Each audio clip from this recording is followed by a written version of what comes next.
có tiền nó mà kiếm được. Trong tôi suốt ngày mở mắt ra xin xài, ăn với chơi từ sáng cho tới trưa, bề tha khắp nơi, giờ nói bao nhiêu lần cũng có.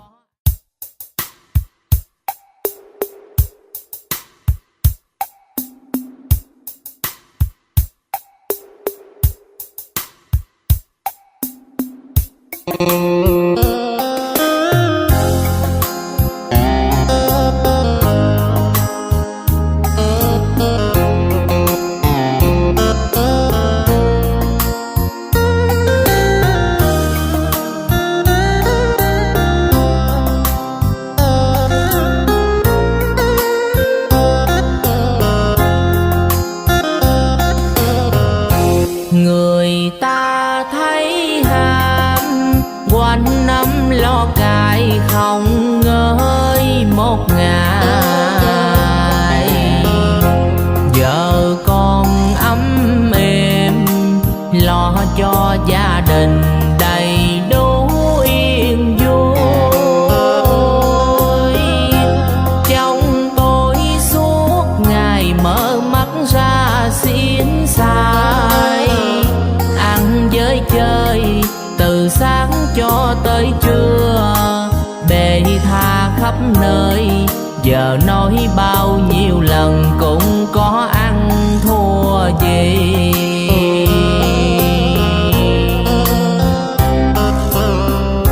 Xin xài cả ngày còn thêm cờ bạc gái gú, giờ con thì bỏ bê, lúc cưới nhau về thì nói anh sẽ lo, hạnh phúc như bao người em thấy vui làm sao.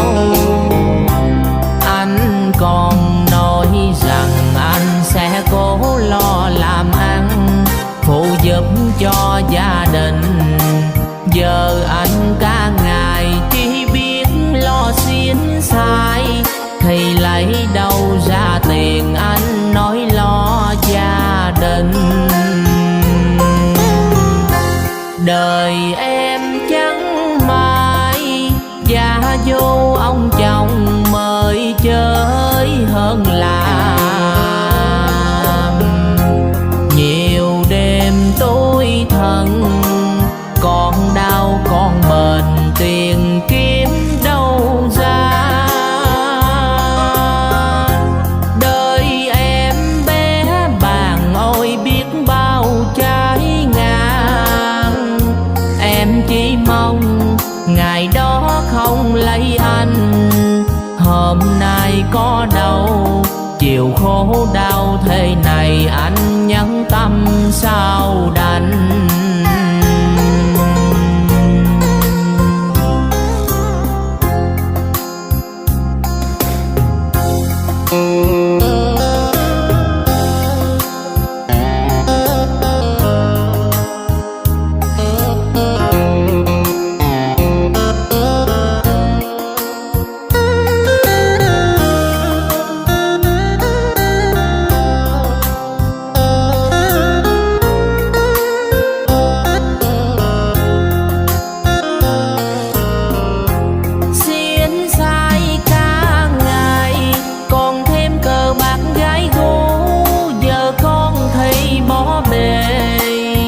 Lúc cưới nhau về thì nói anh sẽ lo, hạnh phúc như bao người em thấy vui làm sao.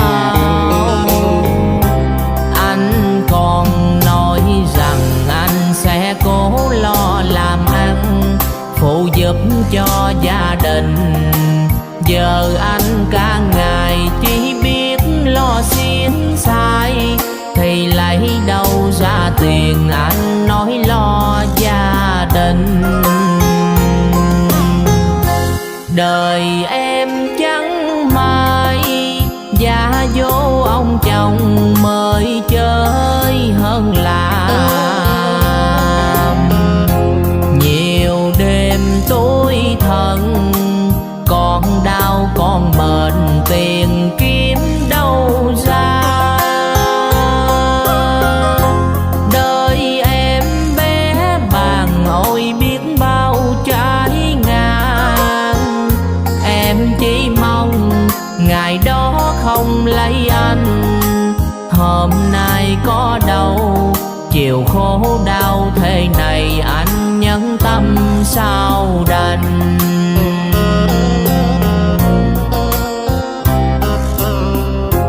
Hôm nay có đâu chiều khổ đau thế này, anh nhẫn tâm sao đành.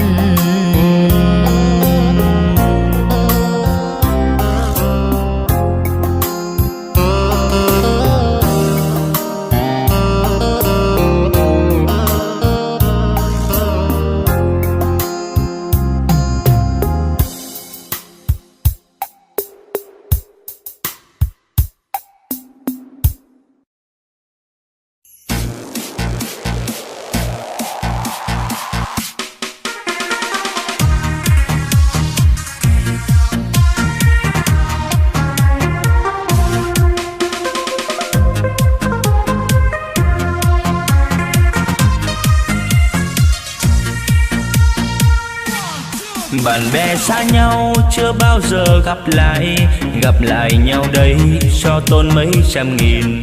Xa cách lâu nay anh mời tôi đi nhậu, rượu thì anh chê, anh đòi đi uống bia. Nhậu ở quán bia anh kêu ngồi trong mặt, nào là ba cu đinh với tôm càng. Tôi tưởng anh báo tôi ngồi đây tôi nhậu, nào ngờ nhậu xong anh bỏ lại mình tôi. Anh ơi anh là người giàu còn tôi là người nghèo, tiền bạc đâu có bao nhiêu. Anh em sao đành dối lừa, anh lên xe anh chạy, anh bỏ lại mình tôi. Vậy thì hôm sau anh đừng quá tôi nhậu, bạn bè gì đâu anh chơi xấu qua trời. Ai cũng như anh phen này tôi chôn nợ, bạn bè gì đâu chỉ thấy sợ mà thôi.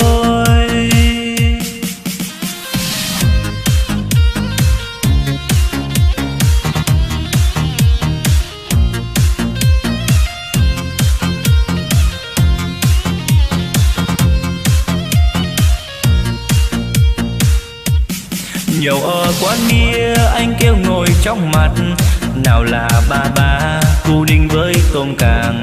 Tôi tưởng anh báo tôi ngồi đây tôi nhậu, nào ngờ nhậu xong anh bỏ lại mình tôi. Anh ơi anh là người giàu còn tôi là người nghèo, tiền bạc đâu có bao nhiêu. Anh em sao đành dối lừa, anh lên xe anh chạy, anh bỏ lại mình tôi. Vậy thì hôm sau anh đừng quá tôi nhậu, bạn bè gì đâu anh chơi xấu qua trời. Ai cũng như anh phen này tôi chôn nợ, bạn bè gì đâu chỉ thấy sợ mà thôi.